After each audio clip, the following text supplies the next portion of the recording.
Salam damai dan kebaikan. Saudara-saudari terkasih dalam nama Tuhan kita Yesus Kristus.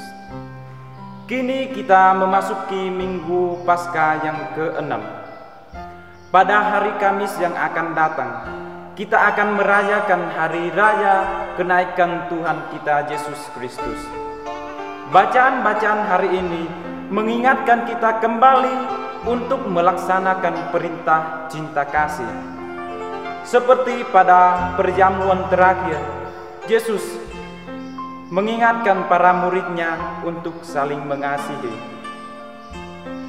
Saudara-saudara terkasih, seorang ibu sedang hamil pada bulan yang kelima. Pada saat itu, dia mengetahui dirinya sedang mengalami penyakit parah. Sang ibu harus memutuskan untuk memilih antara dirinya atau anak. Untuk bisa menyembuhkan sang ibu ini, para dokter harus memberinya suatu obat yang dapat membahayakan anaknya dalam kandungannya. Hal yang membuat kita mengagumi sang ibu ini adalah dia tidak menerima obat itu demi keselamatan anaknya. Konsekuensi dari itu, sang ibu harus menerima siksaan dari penyakit ini kurang lebih dari 4 bulan. Pada akhirnya, dia dapat menyelamatkan anaknya dan dia telah pergi dalam damai dan dalam keagungannya.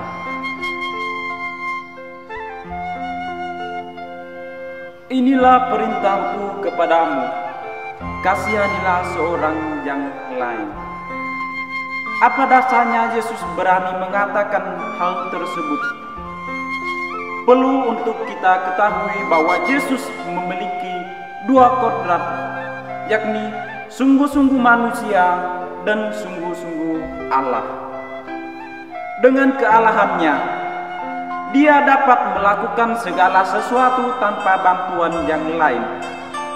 Namun, Yesus tidak melakukan hal itu. Tetapi dia telah mentaati utusan Allah Bapa untuk menyelamatkan manusia. Dengan mentaati Bapa yang mengutusnya, dia telah menjadi teladan bagi kita dalam menghidupi perintah cinta kasih. Sebagai Allah, dia mengikuti proses lahir, tumbuh, sakit, dan mati seperti manusia. Dia turun ke dunia menjadi seorang manusia melalui rahim seorang perempuan. Dia telah mengalami sakit, lapar, haus, tidur seperti manusia biasa. Bahkan dia telah menderita sampai mati di kayu salib.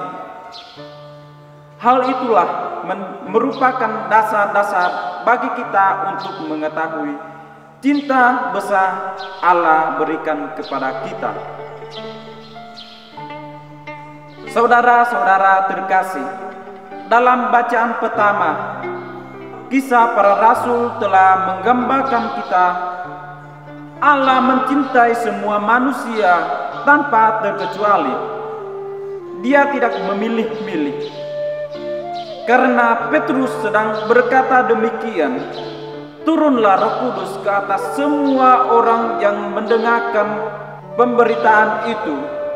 Kisah Para Rasul bab 10 ayat 44. Hal itu mengherankan orang-orang dari golongan bersunat bahwa karunia Roh Kudus dicurahkan ke atas bangsa-bangsa lain, sehingga mereka dapat berkata-kata dalam bahasa roh dan memuliakan Allah. Hal itu ditegaskan kembali dalam bacaan kedua. Surat pertama Yohanes menerangkan bahwa Allah adalah cinta. Allah telah menyatakan kasih itu dengan mengutus anaknya yang tunggal ke dalam dunia, supaya kita hidup olehnya. Bacaan Injil telah merumuskan kembali kepada kita apa itu cinta yang benar dan bagaimana cara kita menghidupi cinta itu. Cinta yang benar adalah kita siap rela mati demi orang yang kita cintai, seperti Yesus telah melakukan hal itu demi manusia. Dia mentaati utusan Allah, yakni mati di kayu salib. Jadi, bagaimana kita menghidupi cinta yang dihidupi oleh Allah? Yesus mengajar kita, tinggallah di dalam kasih-Ku itu. Sebab ketika tinggal dalam cintanya, kita telah memiliki hubungan yang erat dengannya. Dengan demikian, kita akan melakukan apa yang diperintahkannya, yakni saling memberi cinta sesama. Santo Fransiskus merupakan salah satu teladan bagi kita dalam menghidupi perintah cinta kasih yang diberikan oleh Yesus. Dia telah sungguh-sungguh menghidupi perintah ini dengan mencintai sesama dengan hati yang tulus dan gembira. Dia tidak hanya tinggal pada mencintai sesama, melainkan dia telah mencintai makhluk ciptaan, hingga semua ciptaan itu dipanggilnya saudara-saudari. Saudara-saudari terkasih dalam nama Tuhan kita Yesus Kristus, memang terkadang dalam diri kita masih memiliki banyak sifat yang mengganggu kita untuk menghidupi perintah cinta kasih itu. Kita masih memiliki sikap sombong, benci, cemburu, dan lain sebagainya. Namun, melalui bacaan-bacaan hari Minggu Paskah yang ke-6 ini, kita diingatkan kembali untuk terus-menerus memperbaharui diri dengan saling memberi cinta. Dengan demikian, kita merasakan damai dalam hidup kita. Pada akhirnya, kita akan memperoleh keselamatan yang dijanjikan oleh Allah sendiri kepada kita. Sebab ketika kita melakukan perintah cinta kasih, kita tidak lagi dipanggil hamba, melainkan sahabat-sahabat Kristus. Pace e bene.